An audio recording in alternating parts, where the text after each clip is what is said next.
Well, guys, second take from the section number 1.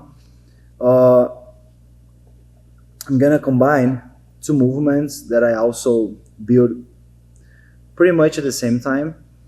They have same mechanics, but the setups they're different, which is Sumi Gaeshi, butterfly guard, and Yoko Sumi Gaeshi, butterfly guard for the wrong side, whatever it calls. And the reason I got built up those two setups pretty much at the same time, one, of course, as just said, the mechanics, they're pretty similar, but the butterfly and the Yoko, they have two different responsibilities. Butterfly guard, as you guys know, this guard is very known in Jiu-Jitsu. So it's when you're facing your opponent, he's passing, you're playing city guard, and he's passing the knees, and it's pretty easy, like flip people over, just creating this motion. The Yoko Sumi Gaeshi is a setup we use more to avoid scrambles, avoid going around, and win situations where we are losing, we are being taken down, and you're like escaping from back, you are kind of heisting, and you have access to just one hip from the wrong side, and then the Yoko Sumi Gaeshi is always going to be there.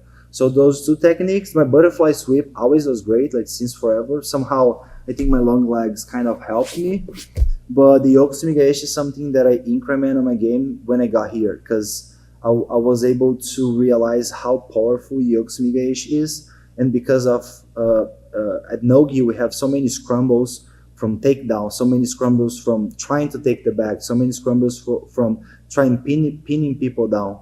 The Yoko Sumi Gaeshi was a great option, and since not the day one, but since the beginning when I realized that that could be a powerful movement, I just brought to my game. So butterfly sweep, pretty basic. Which side? I think my knee is fine. Yeah, I think my knee is fine. I can sweep out there. So more here. Pretty basic butterfly sweep. So we have so many setups, right? So we have so many ways to get there. We can sweep from butterfly. Have the traditional way where we collar tie and we control the elbow and we bring everything down. We can sweep getting arm drags, pulling everything in, and then sweeping out there. We can use underhooks. We can use overhooks, right? And I bet we have other ways as well to build up Sumi Gaeshi.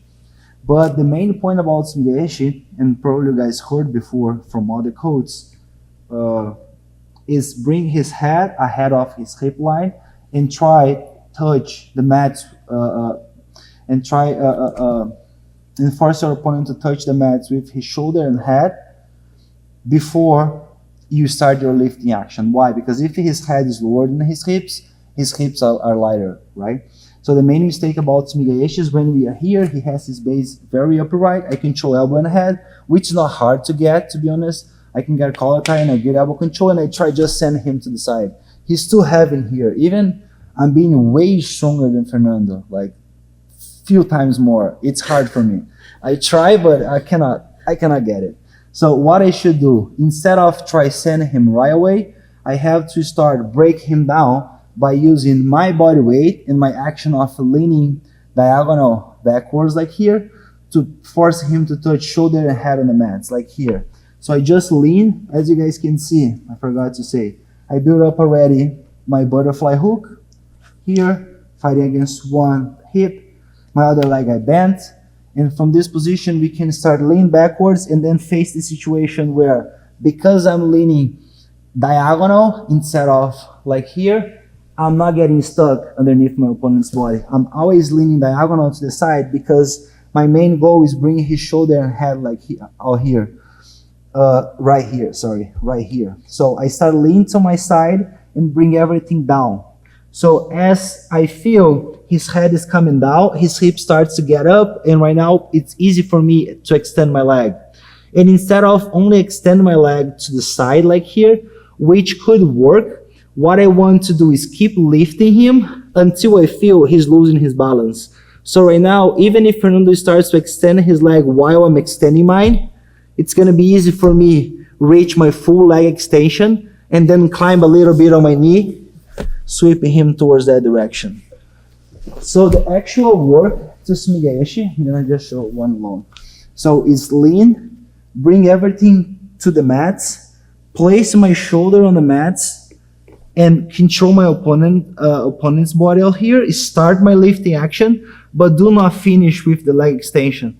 My main goal is gonna be rise my hip and then extend my leg. So as you guys can see just by here, so if I extend my leg, this is the line I'm getting, the middle of the mat. So if I rise my hip and extend my leg, I'm going all the way there, and then I can easily flip him over and then get on top. So Sumi Gaeshi is simple like that. And no-gi, you have also one advantage, which is everybody, not everybody, there are a lot of stallers, but most of the people at no-gi, they tried play more active, forcing body lock, forcing half guard. And then you always can combine those reactions of tapping elbow, collar tie, and flip people over. So once we get here, collar tie, elbow control, I start lean 45, and then we force him to come to the mat until I feel his head and shoulder are pretty close to the mats and are below his hip line. So right now when I start to extend my leg, I just extend enough to rise my hip. So I'm creating space to my hip.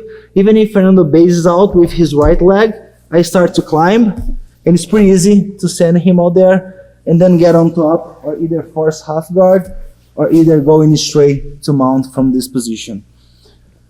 So a good point that you guys gotta pay attention in here is the lifting action is pretty simple. Once you guys climb knee and shoulder, this movement is very easy to replicate because you guys have your opponent's body going there. It's just about the leg extension and then up on top.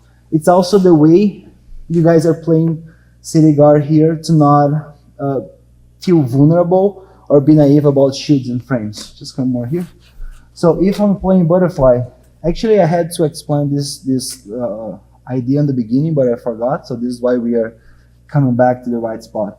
So if I'm playing butterfly with my leg very extended like here, and I just catch his upper body pulling things close to me, I'm always gonna face situations where he body locks me, or he high step and force half guard, or he jumps on the side and he goes to side control. So every time we are playing half guard, when we are engaging the opponent's body, we always engage knee and elbow together like here. So I just can start to work in collar ties when I feel my knee is close to his body. Because right now, if he tries body lock me, you can try it. So I have knee and elbow connected. It's going to be pretty hard for him to break this frame and shield. So if I'm coming, extending my leg and using only my elbow, maybe he can get underneath and then do his work. Maybe just the elbow can hold if you're a strong guy. But what you guys should pay attention in here and be very conservative. Sometimes Jiu-Jitsu is not about who moves fast, but who is more conservative playing on the right spot. So this situation where we are 0-0, like he's like passing guard on the knees, and I'm playing sitting guard. There's no reason to take risks right here. I can start close distance, as I said. Close distance, everything is close and tight. I have access to my opponent's body. So from here, I can start use my elbow grip and my collar tie to lift him and sweep out there.